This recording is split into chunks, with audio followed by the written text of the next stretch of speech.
todas e todos. Prazer estar aqui com vocês.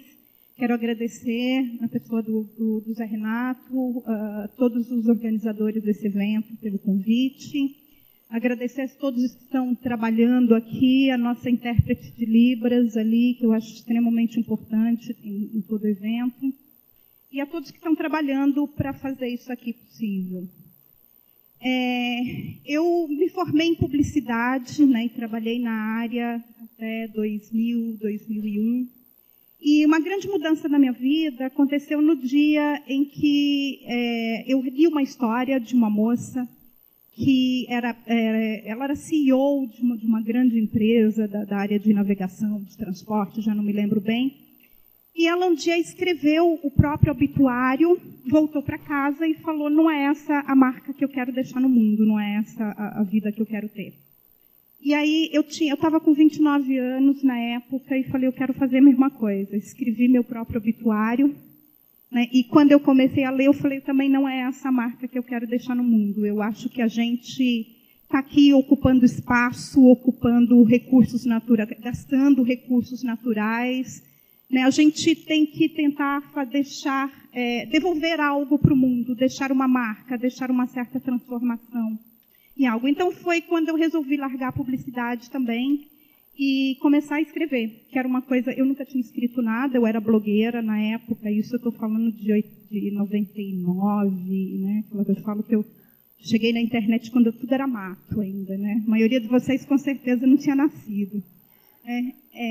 Então eu tinha blog na época, foi quando eu comecei a escrever ficção, mas a literatura está muito presente na minha vida, principalmente através da minha mãe. Eu tenho a sorte de ter uma mãe leitora, e eu acho que o exemplo de ter alguém perto de você lendo e gostando e provando que a literatura é mais do que uma...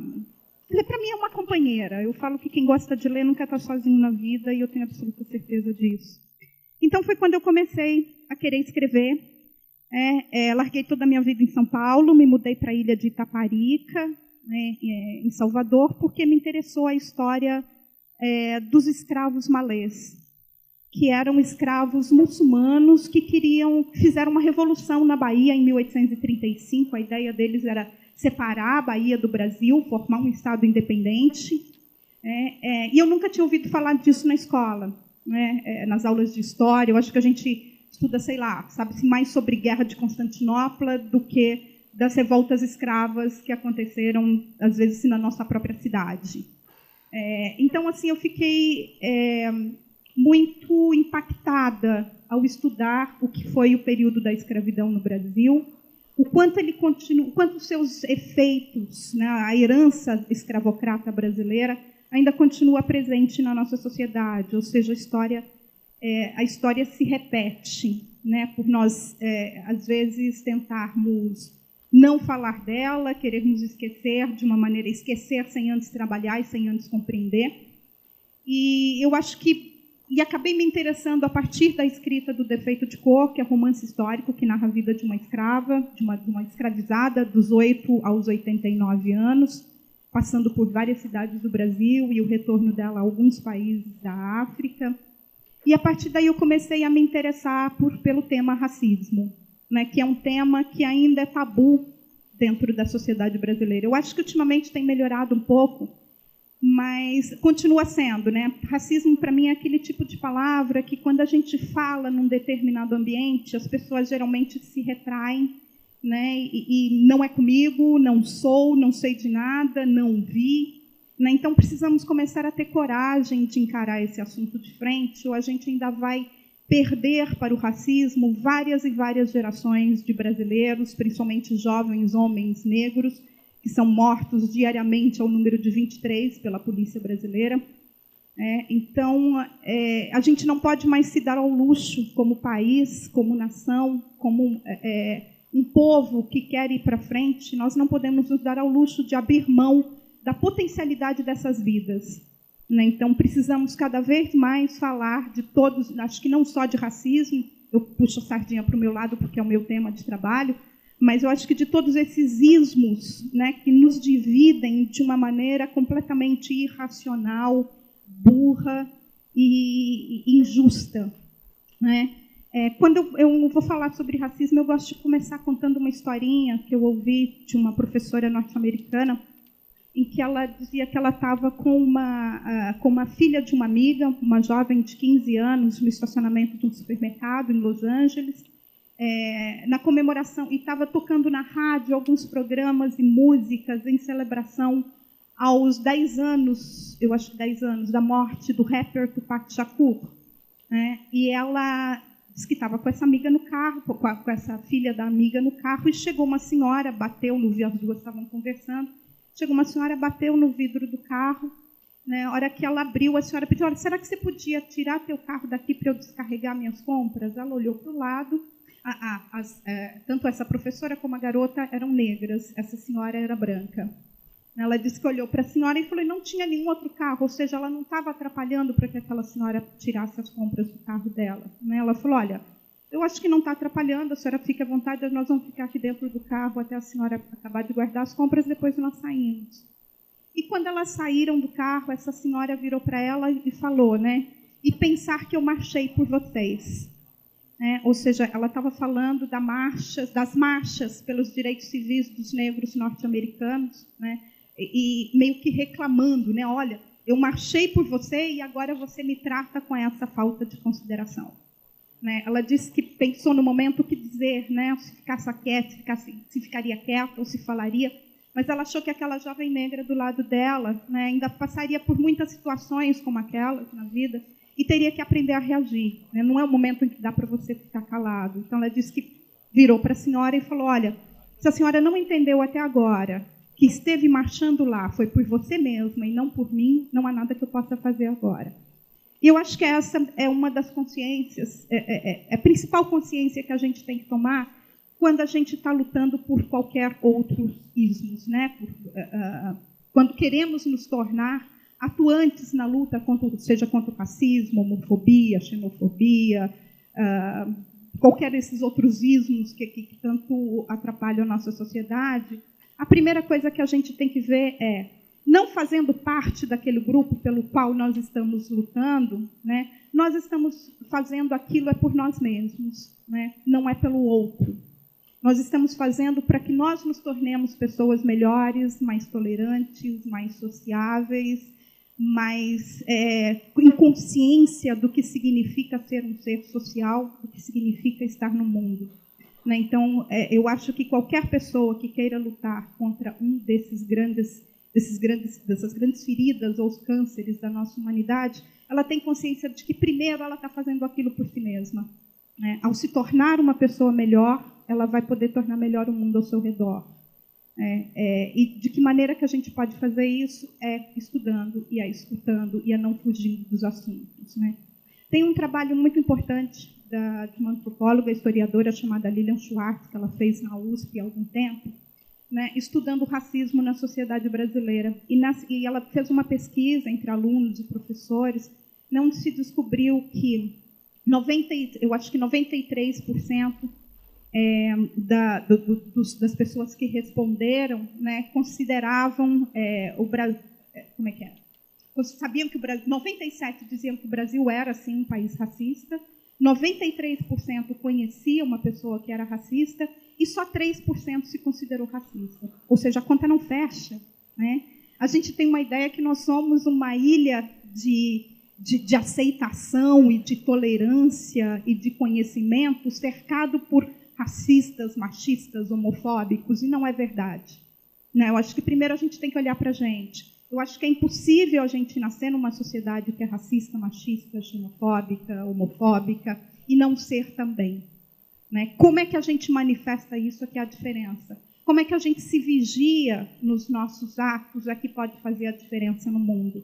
Então, a primeira coisa é se admitindo racista, machista, homofóbico, seja o que for. Sim, né? Porque crescemos numa sociedade que naturaliza certas ações que faz com que a nossa interação social, né, certas coisas sejam tão naturalizadas que nós não reconhecemos como racismo.